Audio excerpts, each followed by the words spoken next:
by Brittany Lambert. Access to a clean, working toilet is probably something you take for granted until suddenly you've gotta go and there's no bathroom in sight. I came to that realization trekking through the difficult terrain of a Rohingya refugee camp in southern Bangladesh last week. As the stench of a nearby latrine wafted over me, I hoped that I wouldn't need to use the toilet all day. Despite the scorching heat, I drank and ate as little as possible. Later that evening, in the bathroom in the comfort of my hotel in Cox's Bazar, it really hit me. The 600,000 Rohingya refugees living in these camps don't have the luxury of waiting until they get back to a hotel room. Just that day, I met Rahima, a 48-year-old grandmother lying alone under a tarpaulin at the very edge of the camp. Frail and tired, she told me she needed to stay near the dirty latrine because of severe diarrhea. She probably got sick from drinking contaminated water from a hole in the ground on her treacherous journey from Myanmar. There were no toilets along the way, and refugees like Rahima were forced to make the impossible choice: drink contaminated water or die of dehydration. Salahuddin Ahmed's fam Rahima stays on the edge of the refugee camp to be close to the latrine. November 19th is World Toilet Day, designated by the United Nations to draw attention to global sanitation issues. A staggering 4.5 billion people live without a household toilet. If ever there was a crisis that highlighted the urgency of this problem, this is it. Hundreds of thousands of Rohingya men, women and children crammed into overcrowded camps with barely any toilets. Some avoid drinking or eating to cut down trips to the toilet.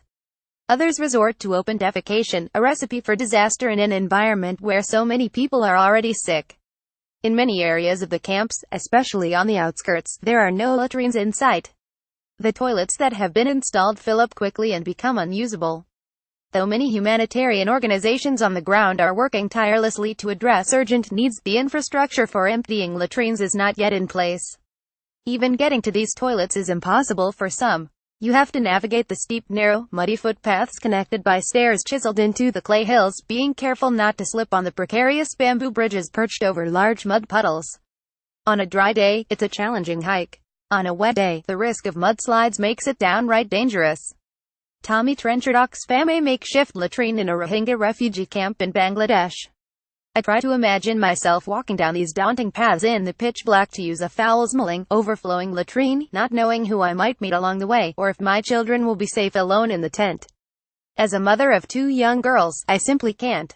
A few days after meeting Rahima, I visit Unchipping camp. It is a more established camp and I feel a glimmer of hope.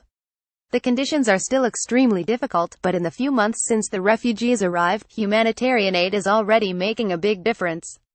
In this camp, Oxfam is piloting biofill latrines. Unlike other toilets, which quickly fill up and become unusable, these ones use worms to digest the fecal matter. This eliminates the smell and the need to empty them manually. Oxfam is also working to ensure that there are separate toilets for men and women.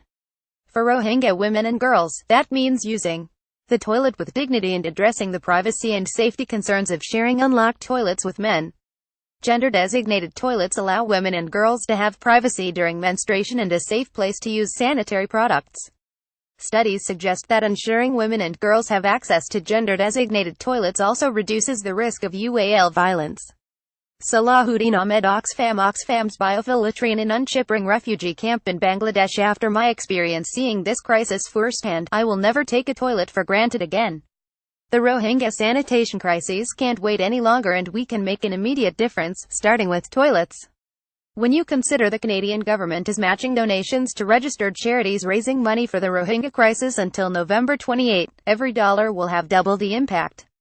If we all give what we can, just think of how many toilets that can lead to, and how many lives we can save. Names have been changed to protect privacy. To donate to Oxfam Canada's Rohingya Refugee Crisis Fund, click here. Suggest a correction.